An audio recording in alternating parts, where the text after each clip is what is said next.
Mr. Mitsubishi here. Thank you so much for tuning in. So you bought your brand new 2023 Outlander PHEV, and now what?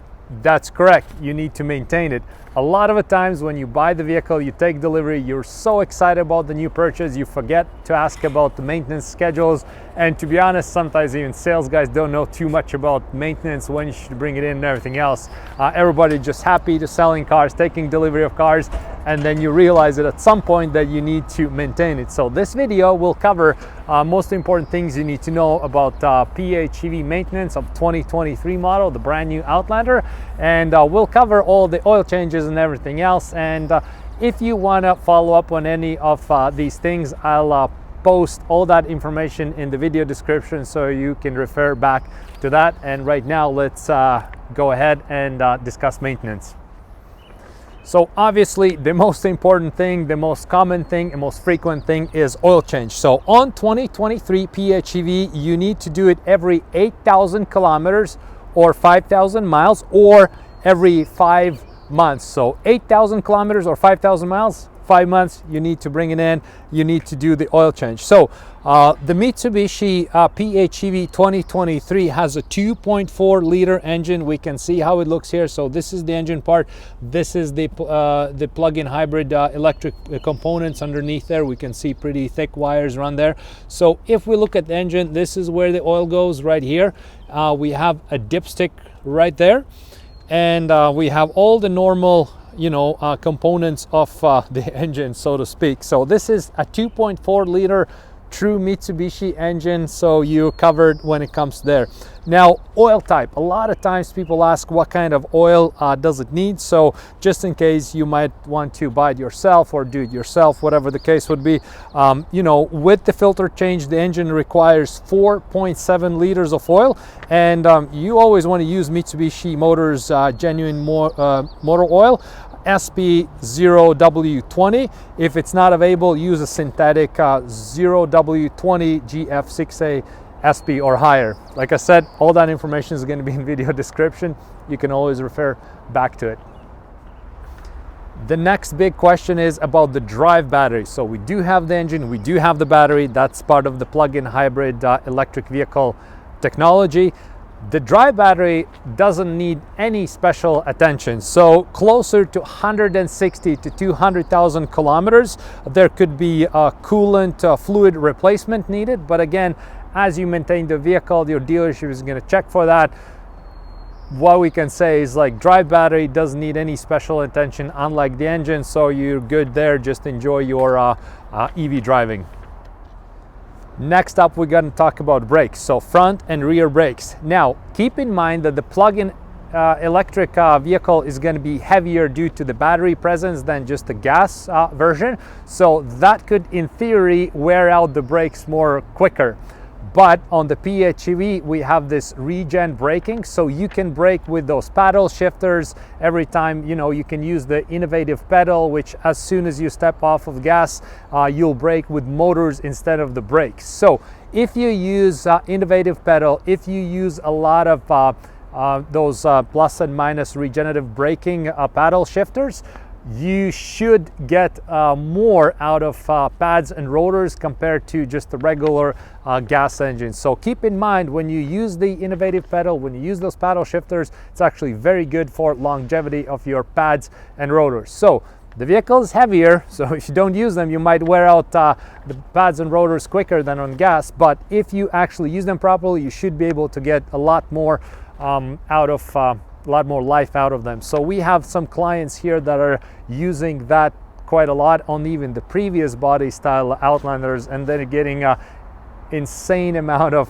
kilometers out of just one set of pads and rotors. So make sure you use the latest technology like innovative paddle shifters, and you can stretch a long life out of your pads and rotors.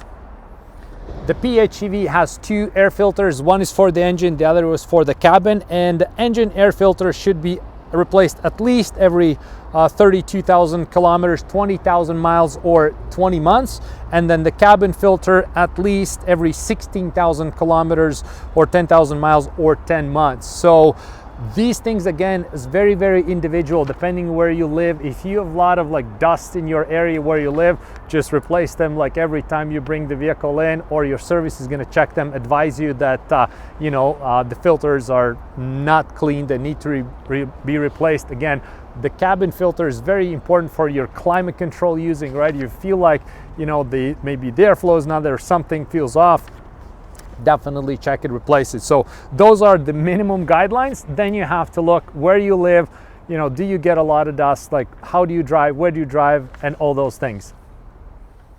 Now other stuff like the bigger items are going to be checked, like all the electrical, the battery, how everything works and everything else. So there's no set schedule for a lot of those things. And as you bringing your vehicle to your dealer service, they will check it for you as the vehicle gets more and more kilometers, because once you have the simple like oil change first or second, like there's not much to check, right? The vehicle is brand new, everything's good, but as you get more and more kilometers on your PHEV, they'll check more and more stuff, connections, how the electricity working and everything else, right? Another thing to keep in mind is the tire rotation. So tire rotation is going to be done with your every visit, and I actually do recommend the tire rotations. Very often clients ask like, hey, is it even like worth doing it? Like, why would we do tire rotations? I've seen a lot of vehicles that don't have tire rotations, and like two front tires would be completely worn out, the backs are still fine, but then you have to replace all four. So if you do the tire rotations all the time, you can actually stretch the life of the tires a lot more than you could on if you don't do it at all. And also when it comes to other maintenance, the front axle and rear axle will need some attention at around 48,000 kilometers. Again, your service is going to check that. So when it comes to like other stuff, like that's the beauty of bringing in the vehicle to your authorized dealer. And sometimes clients ask, hey, can I service anywhere else? There's a lot of like quick lube places, Mr. Lubes, whatever the names would be, that seemingly do oil change for cheaper. You go there versus to your dealer. So I always recommend bringing the vehicle to your dealership. So a couple of reasons for that. If you look at actually how much the oil change costs in like those quick lube places versus the dealership, is not that much difference.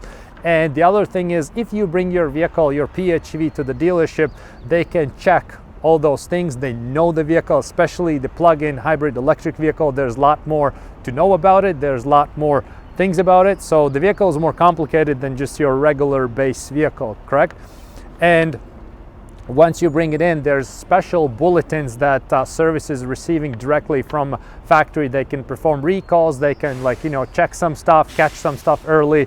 There's a lot more knowledge shared between manufacturer in Japan with the dealer services. They don't share that information with all the other third-party oil change places. So this vehicle is not just about oil change, and if you do the math, is not that much more to bring it into dealer service, and you'll have full maintenance history recorded properly with Mitsubishi, and at some point that could go a long way. So I always recommend use your local Mitsubishi dealer. They're good guys, trust them with your vehicle, and long term you'll just be winner with that. So there we go. Thank you so much. We just checked off the maintenance box, so to speak, on the all new 2023 PHEV. I hope this video helped to understand how how you need to maintain it. Most important, when you need to do the oil change, what kind of battery attention is needed. Keep enjoying your vehicle if you have one. If you don't, I hope you get yours soon. So thank you so much for tuning in, and see you next videos.